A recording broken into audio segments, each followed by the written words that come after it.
Hello there plant fans, and welcome along to my channel The New Leaf. I'm here today to talk to you about this absolutely gorgeous little plant.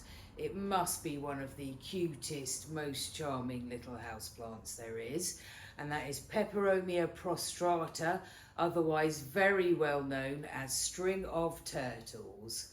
And I'm sure many of you know that they're known as string of turtles because the little leaves look very much like little turtle shells. Just to mention that I'm sorry about the road noise today. I'd usually shut my shop window, but it is a particularly hot day in North Devon today, so I've compromised with turning my fans off and seeing how that does. So again, really sorry about the road noise. I do film these videos when my shop's open, so I just have to take it as it comes, really. So this plant is an interesting little one. You're probably familiar with some of the other strings of things plants, as they're known as. So you've got string of hearts, string of pearls, then you've got dolphins, pickles, there's numerous other ones as well that you can collect. But this is a succulent. It's actually an epiphytic succulent, so it would be found in the rainforest in the wild, actually climbing up much bigger plants and trees. And although this is a succulent, what this does mean is a lot of people actually grow this one in a terrarium, because it actually will settle in very well and do quite well in those sorts of humid, sweaty conditions. So lots of people will simply snip off a small cutting and will put the cut end straight down into the soil in their terrarium, because the damp conditions in there mean that things will root very, very quickly and usually very successfully as well. So as I mentioned, this little one is natively found in places like Ecuador in South America. So what we're going to do today is have a bit of a chat about the plant, and we're going to take some vine cuttings and I'll demonstrate a couple of ways you can propagate those. I'm also going to show you how you can propagate, unbelievably, these little individual leaves. So you can take off individual leaves and actually successfully root those in your chosen substrate. And unbelievably, each one of those will root, hopefully, and produce its own vine, which is amazing. So just before we move on too much, just a little note to mention that while you're doing this process, oh, there goes one now, you may find you knock off some of these leaves. So make sure you keep them, because we are going to propagate these in some moss a bit later on. So I'll put those in a little pile there. It's really easy to propagate these. There's not a lot to it, and a lot of these methods will also work for your other strings of things plants. So give it a try with those as well. So all we're going to do, we're going to take some vine cuttings first. So we're going to choose a nice healthy vine. If you've got one that's a bit bald and maybe not looking so good, definitely use that one, because then it will help to make your plant look a bit bushier and healthier. So I've just cut off this one because it's a little bit bald in a couple of places. So you can see that one there. So I've got a few nodes exposed at the top, so that's very important for rooting. So there's one. So I'll find another good one. That one's got a bald bit as well. So just snip off in between two nodes like that. And then, as with a lot of cuttings, you want to remove any leaves that are going to be in your water. So that's there. And as I mentioned before, do keep any leaves that you pull off, because they can all be used to propagate as well. So there's another one. So we'll just do one more. Gosh, these have got long. I haven't even realised how long they've got. Oh, it's a bit of a tangle. So if you own any strings of things plants, you are probably very aware of the struggle of trying to untangle all your strings to make your plant look nice and tidy. I know plenty of people who, after a while, have just basically given up and just leave it to do its own thing. Oh, that's got an excellent bald bit. There we go. So another one with a nice long nodey bald bit there. So we'll just do one more. I'm going to take that one there, because that's got some nice big leaves I can take off. So when you're pulling the leaves off to propagate, if you're doing individual leaf cuttings, try and get the petiole as well, that tiny little stem on the leaf, because that does actually help speed things up massively when you're rooting individual leaves. So we'll take those off. So we've got 4 cuttings now. So there we go. So all we're going to do is, I've got my little jar of fresh water, so I'm literally going to, shockingly, just pop those in there, making sure those bald nodes are under the surface of the water, and you'll find in summer that those will root probably within maybe a week or 2. So those are in there, all tucked under the water.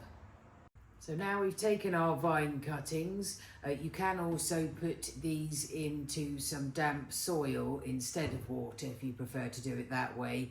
But all I would say about that is, because they are succulents and they don't have any roots, do make sure that you've got a good amount of drainage material in there. So something like perlite, grit or sand, or a mixture of all 3 would be perfect. So all we're going to do now is, again, not complicated. So I've got this tub out of the recycling. Again, it's one of the ones that you get little mini brownies and flapjacks and things in. So I've got here some soil and perlite in the bottom, and then I've got quite a nice thick layer of damp sphagnum moss there. I've actually already used this one for something, so I've given it a bit of a clean and I'm just reusing it all again. So all we're going to do, so I've got a load of leaves here that have fallen off my plant. So a word about these, after a few years of trying this, I used to only choose quite big leaves like this. You can see that's probably about the size of a UK 5p there. But actually I've since tried it with some really tiny leaves and have actually found that they all root just as well. So we're talking about some little leaves, that kind of size. If they have a stem, then I would say definitely do try propagating those as well, because what have you got to lose if they've fallen off anyway? So all we're going to do is just start lying them in the moss, just making sure their little stems are in contact with the soil. So I'm just popping those in, really not a lot to it. I would say if they don't have a stem, then don't use those ones. If anyone can confirm that, that would be really great. If they have successfully rooted Peperomia Prostrata leaves without a petiole attached, I would really love to know in the comments, so do let me know. So at the moment, I haven't had to actually break any leaves off. These are all ones that have just fallen off anyway, which is a good thing. So getting quite a good amount in there, poking them all in. We're probably nearly done. So I think I will remove a few leaves, because I think I'd like to have this a bit more full. And when the vines start popping on these baby leaves and they're just pinging off everywhere, it looks so brilliant, it really does. So I'm just going to pinch, and when I say pinch, I mean in the UK sense of borrow or steal, some leaves from this plant and just poke a few more onto my moss there, because I'm going to shut the lid and forget about this. So it's not the quickest process in the world, I must be honest. So let's make it worth it and get a nice full tub going.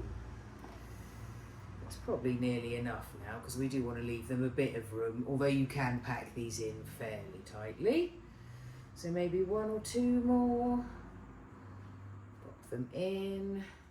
And you really don't have to push these down very far. The stems just need to be in contact with the damp moss. If you have experience of rooting other types of Peperomia via leaf cuttings, you'll know just how vigorous they can be and just how easily they can root as well. So I think that's probably enough. So I'll just show you that. That's what I've done. Really not complicated. And I will probably, thinking about it, just give those a little spray as well. There we go. So now I'm going to shut the lid and wait. and hopefully those will start to root, I would say probably between 2 and 4 weeks. As I say, it's not the quickest process, but it is very successful. I tend to have a really good rate of success with these, so I do recommend giving it a try, especially if you've got some leaves that have just fallen off. Why not give this a go instead of just putting them in the bin? So there we go, really not much to it. I hope you enjoy propagating these plants because they really are a lot of fun and great fun to collect as well. I've seen lots of people on Instagram and on plant groups on Facebook who have a curtain rail in front of their window. I mean, who needs curtains nowadays? I think so many of us don't even draw our curtains anymore because our curtain rails are covered in plants. But lots of people have a lovely collection trailing down, you know, 1 metre or even more, and they really do look absolutely stunning when grouped together. And strings of things plants are really good if you tend to underwater your plants because they're all succulents and they really are very easy care as well. So thank you very much for stopping by today to watch my video. I apologise again for the street noise from outside, but I figured that someone standing here talking and actually making sense with a bit of road noise outside was probably better than me standing here talking absolute nonsense and slowly turning into a lobster. So there we go. Please do hit those like and subscribe buttons if you enjoyed this video, and also I'd love to hear any of your comments below if you've propagated any Peperomia Prostrata yourself, or indeed any of the other strings of things plants. If you disagree with anything I've said, or if you found any other methods that work really well for you, I'd love you to drop a comment below and let me know about those. So thank you again for watching, and I'll see you soon. Bye.